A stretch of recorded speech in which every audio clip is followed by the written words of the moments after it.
नमस्कार, मैं निशी भाटिया और आप देख रहे हैं एएमवी नेटवर्क। चले बुलेटिन की शुरुआत करते हैं एक बड़ी खबर के साथ। यूपी के रामपुर से ये बड़ी खबर सामने आई है, जहां पर आजम खां और पत्नी दोषी करार हो चुकी हैं। अब्दुल्ला आजम भी दोषी करार है। एमपी एमएलए कोर्ट ने दोषी करार कर दिया है। आजम खां और अब्दुल्ला आजम को 7 साल की जेल हो चुकी है। तंजीन फातिमा को भी 7 साल की सजा सुनाई गई है। अब्दुल्ला आजम के 2 जन्म प्रमाण पत्र का ये जो मामला था वो सामने आया था, जिसके बाद अब इस पर फैसला भी आ चुका है। 2019 में विधायक आकाश सक्सेना ने दर्ज कराया था केस। आजम खां, तंजीन फातिमा और अब्दुल्ला आजम के खिलाफ ये केस दर्ज कराया गया था। इस वक्त की बड़ी खबर हम आपको दिखा रहे हैं, जहां पर अब्दुल्ला आजम के खिलाफ जो केस था अब उसको फाइल कर दिया गया, उस पर फैसला भी आ चुका है। आजम खां पर 2 बर्थ सर्टिफिकेट्स का मामला सामने था। इस खबर पर अधिक जानकारी के साथ हमारे संवाददाता सिद्धार्थ भी हमारे साथ जुड़ चुके हैं। सिद्धार्थ, आजम खां मामले में अब 7 साल की सजा सुना दी गई है, इसको लेकर हाल फिलहाल क्या कुछ अपडेट है? जी बिल्कुल, आपको बता दें, समाजवादी पार्टी के जो सीनियर नेता हैं आजम खान, उनको रामपुर की अदालत से बड़ा झटका लगा है और अदालत ने आजम खान, उनकी बीवी तंजीम फातिमा और उनके बेटे अब्दुल्ला आजम को फर्जी बर्थ सर्टिफिकेट के मामले में 7 साल की कैद की सजा सुनाई। तो कहीं न तीनों को अदालत से जेल लाया जा रहा है। फर्जी बर्थ सर्टिफिकेट का मामला उत्तर प्रदेश के विधानसभा से जुड़ा हुआ है। उस वक्त अब्दुल्ला आजम का रामपुर की स्वार सीट से इलेक्शन लड़ा था और इस इलेक्शन में उनकी जीत हुई थी। इसके बाद अब्दुल्ला के खिलाफ कोर्ट में केस दाखिल हुआ था और उन्होंने इलेक्शन फॉर्म में जो उम्र बताई थी उसकी असली जो उम्र थी उससे अलग थी। तो कहीं ना कहीं इनके ऊपर फर्जी सर्टिफिकेट के तहत फर्जी सर्टिफिकेट के मामले में इनको सजा हो चुकी है और ये बड़ा झटका है। और यूपी की राजनीति में कहीं ना कहीं इसको देखा जाए तो ये बड़े नेता थे और एक कद्दावर नेता थे, समाजवादी पार्टी के कद्दावर नेता, और इनको बड़ा झटका लगा है। जी, पत्नी को भी दोषी करार कर दिया गया है, उनको कितने साल की सजा सुनाई गई है? जी बिल्कुल, आपको बता दें सबको 7 साल की सजा सुनाई गई है। तो पत्नी और बेटे सबको सजा सुनाई गई और ये इनके लिए तगड़ा झटका है। जो अब देखना ये है कि आगे किस कोर्ट में जाते हैं, क्या करते हैं, ये तो आने वाला वक्त बताएगा। लेकिन इस समय जो है कहीं ना कहीं लोगों को सजा सुनाई गई। जी बिल्कुल, बहुत बहुत शुक्रिया सिद्धार्थ तमाम जानकारी के लिए। इसी के साथ एक और बड़ी खबर सामने आ रही है सीधे राजस्थान से इस वक्त की बड़ी खबर, जहां पर प्रियंका वाड्रा गांधी दौसा जिले का अब दौरा करने वाली है। 20 अक्टूबर को दौसा जिले का वो दौरा करने वाली है। इस वक्त की बड़ी खबर सीधे राजस्थान से, प्रियंका वाड्रा गांधी जनसभा को संबोधित करेंगी। सभा में 1 लाख लोगों के आने की उम्मीद जताई जा रही है। सचिन समर्थकों को दे सकती है बड़ा संदेश। बड़ी खबर इस वक्त की सीधे राजस्थान से, प्रियंका वाड्रा गांधी जनसभा को संबोधित करेंगी। राजस्थान पहुंचने वाली है अब प्रियंका गांधी वाड्रा। 1 लाख लोगों के आने की उम्मीद जताई जा रही है। बता दें कि सचिन समर्थकों को दे सकती है बड़ा संदेश। इस वक्त की बड़ी जानकारी हम आपको दे रहे हैं। इस खबर पर अधिक जानकारी के साथ हमारे संवाददाता मनोज भी हमारे साथ जुड़ चुके हैं। मनोज, एक बड़ी खबर सामने आ रही है सीधे राजस्थान से, जहां पर प्रियंका गांधी वाड्रा अब दौसा पहुंचने वाली हैं और उसके बाद वहां पर वो जनता को संबोधित करेंगी और उस बीच 1 लाख लोगों के जुटने की उम्मीद भी लगाई जा रही है। हाल फिलहाल क्या कुछ कार्यक्रम रहने वाले हैं प्रियंका गांधी वाड्रा के? देखिए, मैं आपको बताना चाहूंगा कि जिस प्रकार से राजस्थान के चुनाव की तारीख को जो घोषणा हुई, उसके बाद से बड़े बड़े राजनीतिक दलों के नेताओं का राजस्थान में आगमन जारी है। आज की अगर हम बात करें प्रियंका गांधी की, तो प्रियंका गांधी की दौसा के क्षेत्र के अंदर बड़ी रैली है और आज वो कांग्रेस कार्यकर्ताओं को संबोधित करेंगे और भारी मात्रा में कार्यकर्ताओं को वहां जमा किया गया है। क्योंकि चुनावी माहौल है, क्योंकि भारतीय जनता पार्टी लगातार आरोप लगाती हुई आई है कांग्रेस की प्रियंका गांधी पर कि जितने राजस्थान में बलात्कार हुए, जितने राजस्थान में लड़कियों के साथ में हत्याएं हुई है, उनको देखते हुए कि प्रियंका गांधी जब उत्तर प्रदेश चुनाव केंद्र में कारण दिया था लड़की हूँ लड़ सकती हूँ, तो भाजपा लगातार ये आरोप लगाते हुए आ रही है कि लड़की हूँ लड़ सकती हूँ। तो अब प्रियंका गांधी कहाँ है? तो आज भारतीय जनता पार्टी ने कहा है कि प्रियंका गांधी राजस्थान में आइए, तुम दलित महिलाओं और दलित बच्चों के बारे में भी बात करें जो उनके राज्य की कांग्रेस सरकार के अंदर में हुए।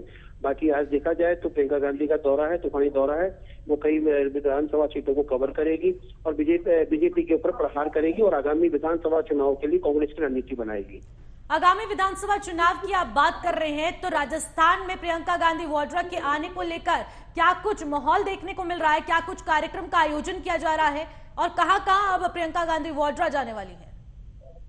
देखिए, निश्चित तौर पर अगर प्रियंका गांधी की अगर बात की जाए तो दौसा के आसपास की जो 11 लोकसभा विधानसभा सीटें हैं उन्हें कवर करेगी। बड़ा एक पंडाल बनाया गया है देने के लिए, और क्योंकि सूबे के कई बड़े नेता भी वहां पर मौजूद रहेंगे, क्योंकि प्रियंका गांधी लगातार अगर चुनावी दौरे की अगर बात की है तो उनका पहला चुनावी दौरा है।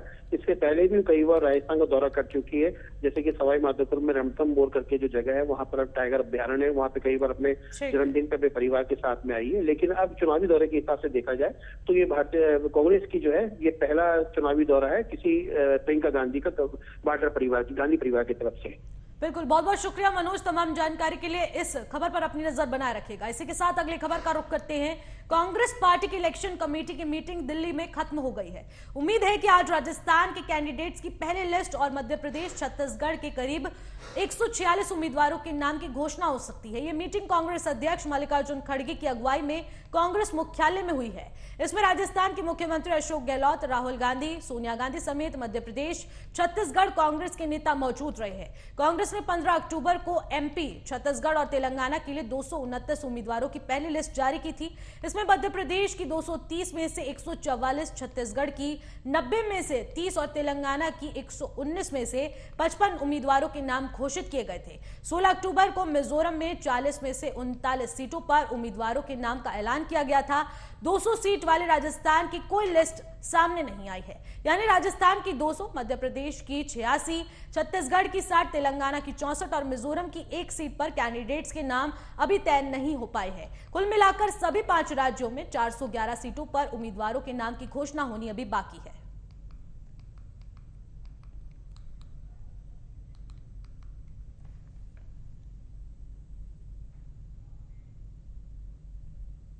इस खबर पर अधिक जानकारी के साथ न्यूज रूम से लाइव जुड़ चुके हैं हमारे संवाददाता नागेंद्र भाटी। नागेंद्र, जिस तरीके से कांग्रेस कमेटी की बैठक अब खत्म हो चुकी है, बाकी बची हुई सीटों पर मंथन जारी था, उस बीच अब सभी उम्मीदवारों की घोषणा कर देनी चाहिए थी, तो इसको लेकर हाल फिलहाल क्या कुछ अपडेट सामने आ रही है? जी बिल्कुल निश्चित, देखिए सुबह से ही सीईसी की बैठक चल रही थी, जिसमें कांग्रेस के वरिष्ठ नेताओं की तरफ से लगातार मंथन किया जा रहा था कि जिन राज्यों की के जो उम्मीदवार हैं, जिन्हें अभी टिकट घोषित नहीं हुए हैं, वहां जो उम्मीदवार हैं उनके नाम घोषित किए जाएं। इसी को लेकर सुबह से मंथन चल रहा था। कांग्रेस अध्यक्ष मल्लिकार्जुन खड़गे, सोनिया गांधी और राजस्थान के जो सीएम हैं वो सचिन पायलट, सभी इस बैठक में मौजूद थे। और कांग्रेस की स्क्रीनिंग कमेटी की तरफ से जो बैठक हुई थी कल, उसमें बताया जा रहा है कि 60 नामों की जो लिस्ट है वो केंद्रीय नेतृत्व को दी गई थी, तो उस पर भी आज चर्चा हुई है। और खासतौर से यदि राजस्थान की बात की जाए तो अभी तक वहां एक भी नाम की घोषणा कांग्रेस पार्टी की तरफ से नहीं की गई है। तो बड़ा जो मुद्दा है वो कांग्रेस को लेकर ही है, और माफ कीजिएगा राजस्थान को लेकर है, और उसी पर सुबह से सबसे ज्यादा मंथन चल रहा है। और उम्मीद की जा रही है कि आज शाम तक 60 से 70 नामों की घोषणा केंद्रीय नेतृत्व की तरफ से कर दी जाए। दूसरी तरफ राजस्थान के 30 उम्मीदवारों के नामों की जो लिस्ट है वो अभी तैयार हो गई है, लेकिन मुश्किल है कि आज राजस्थान मध्य प्रदेश के जो कैंडिडेट हैं उनके नामों की घोषणा की जाए। लेकिन राजस्थान से आज लगभग 60 से 70 नामों की घोषणा शाम तक की जा सकती है। अभी शाम 6 बजे और कांग्रेस के चुनाव समिति की बैठक होनी है, उसके बाद देखते हैं कि किस तरह का निर्णय कांग्रेस नेतृत्व की तरफ से लिया जाता है। मध्य प्रदेश की बात करें या फिर छत्तीसगढ़ की बात करें, कांग्रेस लगातार अपना दमखम दिखा रही है, लिस्ट जारी कर दे रही है। पितृपक्ष के बाद जिस तरीके से दावा किया जा रहा था कांग्रेस द्वारा की लिस्ट जारी कर दी जाएगी, लेकिन राजस्थान की बात करें तो कांग्रेस का इतना ढीला रुझान राजस्थान को लेकर एकदम से कैसे, और भारतीय जनता पार्टी लगातार इस बात का फायदा उठाते हुए नजर आ रही है। देखिए निश्चित 5 राज्यों में चुनाव है और बीजेपी को सबसे ज्यादा जो उम्मीद है वो राजस्थान से ही है, और ये बात कांग्रेस भी समझती है। और राजस्थान का यदि ट्रेंड देखें तो वहां सरकार रिपीट नहीं होती है, तो ये एक टेंशन भी कांग्रेस नेतृत्व के लिए है।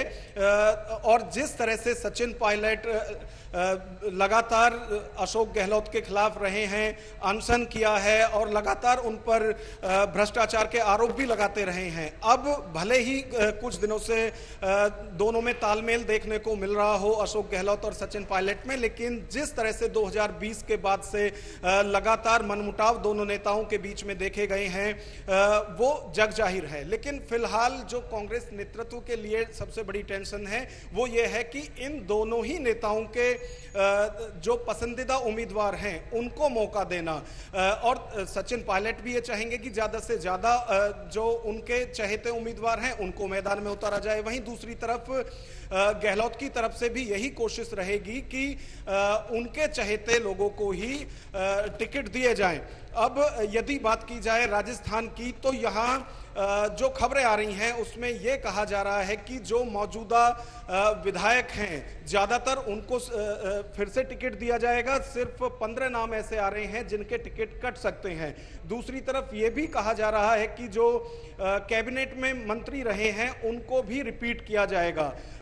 दूसरी जो सबसे बड़ी टेंशन कांग्रेस के लिए है वो ये है कि क्योंकि अब टक्कर कांटे की है राजस्थान के अंदर, और वहां यदि हंग असेंबली रही, फ्रैक्चर यदि आया, तो उसके बाद टूट फूट ना हो पार्टी में कांग्रेस ने एमएलए की, उसके लिए भी पार्टी ऐसे उम्मीदवार तय करना चाहती है जो जिताऊ के साथ साथ टिकाऊ भी हो। यानी यदि मैंडेट नहीं आता है कांग्रेस के फेवर में या किसी भी पार्टी के फेवर में, तो वो टूटकर बीजेपी की तरफ ना जाए। तो इसलिए भी ज्यादा वक्त यहां पर प्रत्याशियों की घोषणा करने में कांग्रेस को लग रहा है। राजस्थान में जिस तरीके से देखा जा रहा है, भारतीय जनता पार्टी लगातार अपना दमखम दिखा रही है, लगातार जनसभा को संबोधित कर रही है और भारतीय जनता पार्टी के अब दौरे भी शुरू हो चुके हैं। लेकिन उसके बावजूद अगर कांग्रेस की बात करें तो अब प्रियंका गांधी वाड्रा राजस्थान जाएंगी, जहां पर वो जनता को संबोधित करेंगी, दौसा जाएंगी, तमाम कार्यक्रमों में शिरकत करेंगी। लेकिन जिस तरीके से आप कह रहे हैं कि हर साल सरकारें बदलती है राजस्थान में, कोई एक सरकार वहां टिकती नहीं है, तो क्या इसी बात को लेकर राजस्थान अब हाथ पीछे करके बैठी और भारतीय जनता पार्टी को लगातार मौका दे रही है?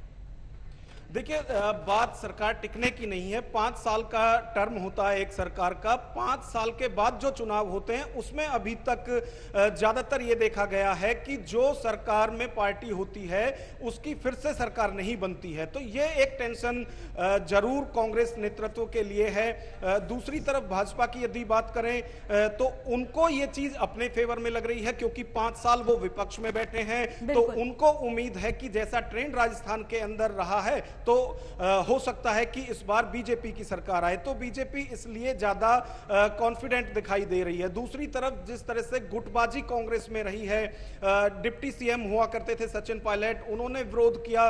19 विधायकों को लेकर वो अलग चले गए थे। हालांकि बाद में पार्टी नेतृत्व के समझाने पर फिर से चीजें सही हुई, लेकिन उन्हें अपना डिप्टी सीएम का पद छोड़ना पड़ा। प्रदेश अध्यक्ष थे, वो पद छोड़ना पड़ा। तो बहुत चीजें कांग्रेस के अंदर भी सही नहीं है, जिसका फायदा यहाँ बीजेपी को दिखता हुआ। बहुत बहुत शुक्रिया तमाम जानकारी के लिए। इस खबर पर अपनी नजर बनाए रखेगा। इसी के साथ अगली खबर का रुख करते हैं। कांग्रेस नेता राहुल गांधी ने एक बार फिर अडानी मुद्दा उठाया है। उन्होंने अडानी पर 32,000 करोड़ रुपए का घोटाले करने का आरोप लगाया है। राहुल गांधी ने कहा कि अडानी इंडोनेशिया से कोयला खरीदते हैं और उसका हिंदुस्तान में रेट डबल हो जाता है। वो कोयले की कीमत को गलत दिखाते हैं, जिसकी वजह से भारत में बिजली महंगी बिक रही है। राहुल गांधी ने कहा कि लोग जैसे ही बिजली का स्विच ऑन करते हैं, अडानी की जेब में पैसा आना शुरू हो जाता है। उन्होंने पीएम मोदी पर अडानी को बचाने का आरोप लगाया। राहुल गांधी ने कहा कि दुनिया के बाकी देशों में जांच हो रही है, लेकिन भारत में अडानी को लेकर ब्लैंक चेक जारी हो चुका है। वो जो मर्जी चाहे वो कर सकते हैं।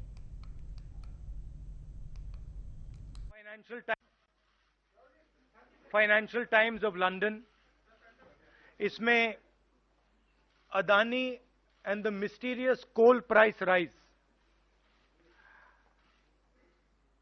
लंबी कहानी है। पहले हमने 20,000 करोड़ रुपए की बात की थी और सवाल पूछा था ये पैसा किसका है, कहां से आया। अब पता लगता है 20,000 करोड़ का फिगर गलत था, उसमें 12,000 करोड़ और ऐड हो गए हैं, तो अब टोटल फिगर 32,000 करोड़ का हो गया है। अदानी जी इंडोनेशिया में कोयला खरीदते हैं और जब तक वो कोयला हिंदुस्तान पहुंचता है उसका रेट बदल जाता है, डबल हो जाता है। ऐसे तकरीबन 12,000 करोड़ रुपए अदानी जी ने हिंदुस्तान की जनता के पॉकेट से निकाला है। इसी कड़ी में राहुल गांधी के बयान पर केंद्रीय मंत्री प्रहलाद सिंह पटेल ने कहा है कि जनता याद रखेगी मोदी सरकार द्वारा दिया गया सीधा प्रत्यक्ष लाभ, और राजीव गांधी का वो बयान कि 100 पैसे भेजता था तो 15 पैसे पहुंचते हैं। यही खींच इस बात की दोहराती हुई नजर आती है कि गरीब आदमी पीएम मोदी के कार्य याद रखेगा, इस बेमतलब की बातों को नहीं। राहुल गांधी को ना कभी जमीनी सच्चाई समझ आई है और ना ही आ पाएगी।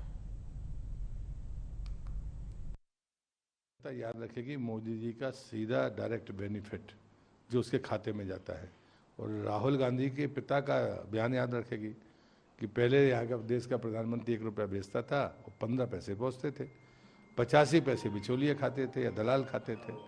लेकिन जब मोदी भेजते हैं तो 100%, चाहे वो महिला के खाते में जाए, चाहे वो किसान के खाते में जाए, चाहे वो वृद्ध के खाते में जाए, वो 100% जाता है।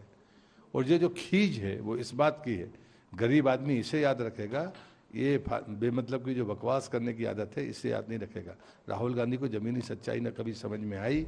और अब इसी बीच कांग्रेस नेता शशि थरूर ने कांग्रेस पार्टी को एक परिवार वाली पार्टी के बयान पर सफाई दी है। उन्होंने अपने बयान पर प्रतिक्रिया देते हुए कहा कि उनके बयान को गलत तरीके से पेश किया जा रहा है। इसके साथ ही उन्होंने कहा नेहरू गांधी परिवार पार्टी की ताकत है। उन्होंने कहा एक निजी कार्यक्रम में मैंने टिप्पणी की थी जो एक औपचारिक बयान था, उसे गलत तरीके से पेश किया जा रहा है। मैंने बार बार कहा है कि नेहरू गांधी परिवार का डीएनए कांग्रेस पार्टी के साथ अटूट रूप से जुड़ा हुआ है। गांधी परिवार ही पार्टी की ताकत है। चले खबरों में आगे बढ़ते हैं, जहां पर सीएम शिवराज सिंह चौहान ने कांग्रेस के शासनकाल को याद करते हुए कहा कि कांग्रेस में काम बांटे हुए हैं, गालियां खाने की पावर ऑफ अटॉर्नी भी दी गई है। इसका खुलासा खुद कमलनाथ ने किया है कि गाली खाने की पावर ऑफ अटॉर्नी उन्हें दिग्विजय सिंह को दी है। ऐसे में सरकार चलाने की पावर ऑफ अटॉर्नी भी इन्हें दिग्विजय सिंह को दी गई है। और इसी के साथ पहले भी बंटाधार हुआ था और बाद में भी बंटाधार ही हो गया है। मित्रों, कांग्रेस में काम बटे हुए हैं, गालियां खाने की पावर ऑफ अटॉर्नी भी दी गई है। और श्री कमलनाथ जी ने खुद खुलासा किया है कि गाली खाने की पावर ऑफ अटॉर्नी उन्होंने दिग्विजय सिंह जी को दे रखी, जो अभी तक वैलिड है। अब मैं कमलनाथ जी से पूछना चाहता हूं कि ऐसा काम ही क्यों करते हो कि गाली खाना पड़े, और गाली खाना पड़े तो खुद ना खाएं, दूसरे को पावर ऑफ अटॉर्नी दे दें। ऐसे ही सरकार चलाने की पावर ऑफ अटॉर्नी भी इन्हें श्री दिग्विजय सिंह जी को ही दे रखी थी। तो पहले भी बंटाढार हुआ और बाद में भी बंटाढार ही हो गया। अब कांग्रेस का बंटाढार हो गया। उस समय जब सरकार चलाई दिग्विजय जी ने, उस समय भी मध्य प्रदेश की जो दुर्गति हुई वो जनता को पता है। लेकिन अद्भुत है ये कांग्रेस और धन्य है इसके नेता, ये गालियां खाने की power of attorney. Madhya Pradesh में कांग्रेस और समाजवादी पार्टी के बीच सीटों को लेकर उभरे मतभेद के बीच अब सपा अकेले ही चुनाव लड़ने की तैयारी में है। इसी बीच सपा प्रमुख अखिलेश यादव ने कहा है कि मध्य प्रदेश में कांग्रेस और समाजवादी पार्टी के बीच गठबंधन की बातचीत स्पष्ट रूप से टूटने के बाद 2024 में उत्तर प्रदेश में इंडिया गठबंधन की योजना पर असर पड़ सकता है। उन्होंने कहा कि उनकी पार्टी सभी 80 सीटों पर भाजपा से लड़ सकती है। अखिलेश यादव ने कहा कांग्रेस को स्पष्ट करना चाहिए कि क्या इंडिया गठबंधन राष्ट्रीय स्तर पर है या राज्य स्तर पर है। यही राज्य स्तर पर नहीं है तो भविष्य में आने वाले राज्यों के स्तर पर भी नहीं होगा।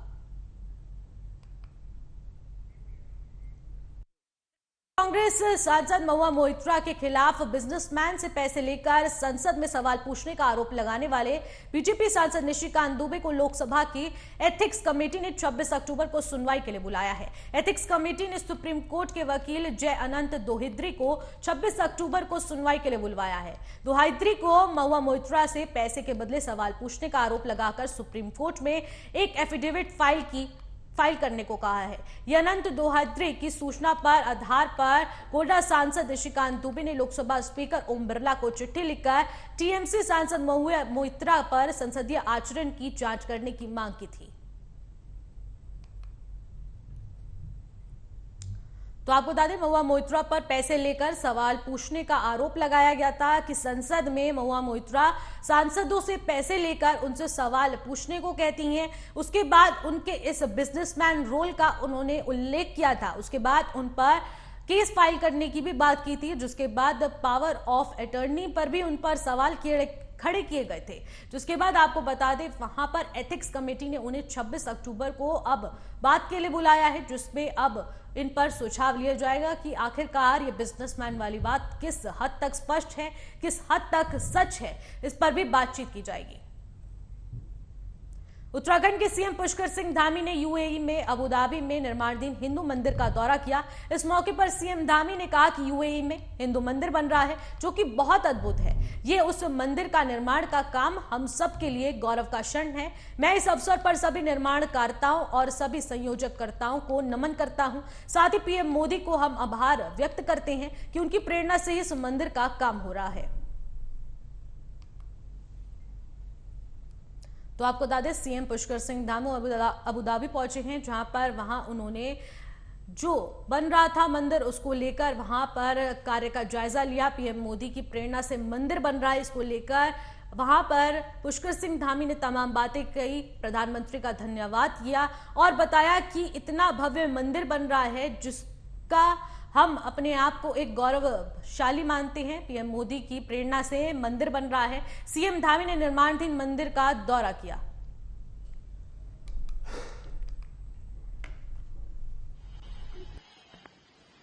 यूएई में हिंदू मंदिर जो यहाँ बन रहा है बहुत ही अद्भुत है और पूरे हिंदू धर्म को यहाँ पर स्थापित किया जाने का काम, इस मंदिर के निर्माण का काम हम सब के लिए बहुत ही गौरव के क्षण हैं और निश्चित रूप से यहाँ पर आकर मैं समझता हूँ भगवान की कृपा से हम यहाँ पहुंचे हैं। मैं इस अवसर पर सभी निर्माणकर्ताओं को, सभी इसका संयोजनकर्ताओं को, प्रमुख स्वामी जी महाराज को नमन करता हूँ। साथ ही हमारे आदरणीय प्रधानमंत्री मोदी जी का, कि उनकी प्रेरणा से भी इस मंदिर का काम हो रहा है और उन्हीं के कर कमलों से आगे ये मंदिर का जो शिला पूजन से लेकर यहाँ पर इसके उद्घाटन का भी जो है कार्यक्रम होना है। तो आज कहीं न कहीं उनके नेतृत्व में पूरे विश्व के अंदर हमको मान, सम्मान, पहचान और लोगों के बीच में सहयोग प्राप्त हो रहा है। ये उनका करिश्माई नेतृत्व है, उनका भी हम आभार व्यक्त करते हैं। धन्यवाद।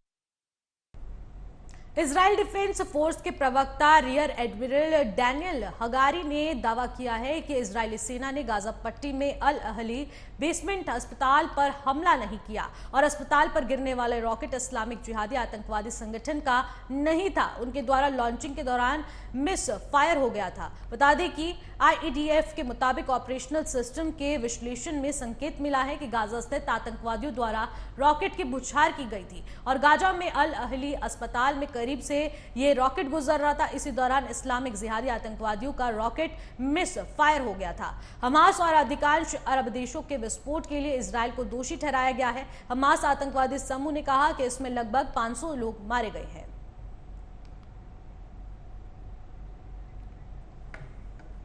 फिलहाल इन खबरों में बस इतना ही। देश और दुनिया की तमाम बड़ी खबरों के लिए देखते रहेगा एएमवी नेटवर्क।